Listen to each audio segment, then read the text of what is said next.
Anita is the artist and creator of the Eyes of Freedom.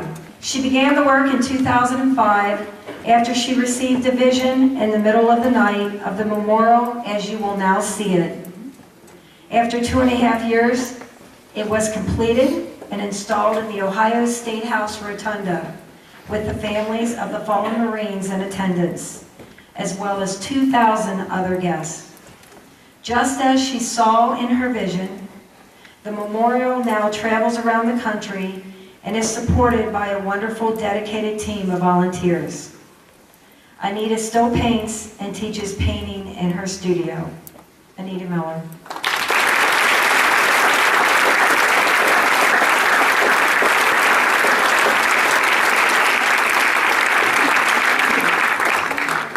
I got a C in high school art just to, level the playing field. So I'd like to tell you a little bit about the story of what happened with me and why it matters, or may matter, to you. In 2005, it was August, and the newspaper came out, the August 4th paper, August 5th paper, and the list of a bunch of men from Lima Company. Lima Company stands for L Company, like C Company stands for Charlie Company. So I didn't know that at that time. I had no connection with any military. My dad had served in World War II, but that was the only connection I had. I didn't know anyone in the military, and I watched the newspaper, but it really was that day when I saw the newspaper and I saw all those guys, and I started to think, oh man, every one of those guys has a family, has a brother and a sister and a mother, and they are shattered right now. And the more I thought about it, the more my heart just started to tear, like so many other people's tore here in Ohio and around the country, because these men represent 7 different states. It's not just Ohio, although most of them were from Ohio. I thought, oh, if I could just do something to help those families. I couldn't think of anything to do. And the phone called and the day started again, and that moment of time that just started again. And you've had moments like that when all of a sudden everything stops and you have a cry of your heart to somewhere, not even knowing where it's going, but it goes somewhere. 2 months later, I woke up in the middle of the night and I saw the memorial. I saw it in an octagon. I saw people walking in and around it. The scale, the frames, the paintings, the boots, the candles. I saw people walking around and leaving gifts and leaving flowers and taking their children. I saw them walking around inside the Ohio State House, and then I saw the whole thing being picked up and moved. And it woke me up. And I thought, cool. Crap. I can't do that. But there was a powerful sense of love that came along with it, and this feeling like I was supposed to be doing something with it. And I went to bed, back to bed, thinking, oh, I hope this thing disappears in the morning, just like most dreams or most visions or whatever. And in the morning, it was right there, right in front of my face. So I went to the grocery store. Like any normal person would do, I bought peanut butter, white bread, milk. I thought that would make me normal and this thing would stop. But it was right here, right here. And wherever this thing came from, I said, I can't do this. I don't have the time, I don't have the resources, I don't have the money, I don't have the expertise. I'm not that good of a painter. I don't know anyone in the military. I wouldn't have any way to get it into the Ohio State House. I can't do this. Nice idea, whoever gave it to me, but I can't do this. Right there. All day long, all night long, the next day, the next day, the next day. So, that feeling of love accompanied it. The next day and the next day and the next day. And it has ever since. And I heard a little voice that said, just draw it. Just draw it. It's okay, just draw it.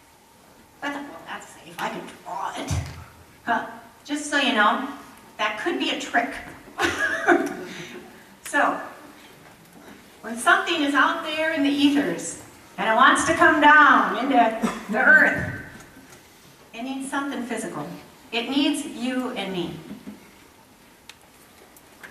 So I used my skill as a painter. But there's stuff floating around in the ethers out here. There's love floating around in the ethers. There's hate floating around in the ethers. There's all kinds of stuff floating around out there. What is it that each one of us wants to channel through our hands? So I was fortunate. I got to paint these paintings, and in the process I got to know people like the Crooters. I got to work with the families and the men that came back. And I had one of the most beautiful and profound experiences of my life as I made the choice to say, I don't know how, but I'll try. So it wasn't convenient. It wasn't easy. I never made a penny. I worked as a volunteer. All of us are volunteers. And for 2.5 years, it was right here. And the day that it was unveiled in the State House, it moved. And it was just like I could see back to my normal life again. So my challenge for you is to ask yourself the question, when you're being called to do something that maybe not be convenient, but it's the right thing to do, what do you do with that? And what do you do if you don't do something with it? Because you might have to live with yourself. One of the reasons that I decided to go ahead and make the memorial, even though I didn't know how, and I didn't know how in the world I was going to achieve it, my deciding factor was this. What happens if I go through all my life and I always wonder, if I didn't do this, what would my life have been like if I had? So every moment of every day, you have tiny moments, tiny decisions. Should I help this person in the hallway? Should I be kind to this lady on the street?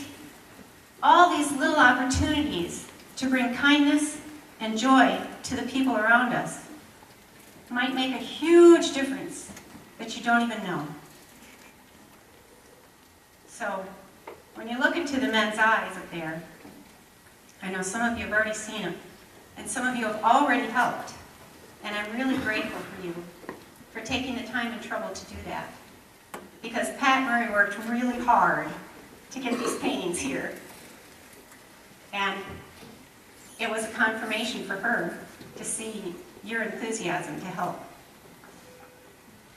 So when you look into their eyes, those men up there, they did more than just be inconvenienced. They gave everything they had. And I would venture to say that they knew going in that that was the risk. And they did it anyway. So they died for me and for you. And as a result of that, we need to do something in response. Even if it's just helping the lady across the street or the kid in the hallway, something in response. So now the paintings are traveling around the country. And it's so fun for me to see that I don't have to ask the question, geez, what if I hadn't done, should I have not done it? No way. It was the right thing to do. So I don't know what it is for you, but service takes many different forms. For me, it was painting.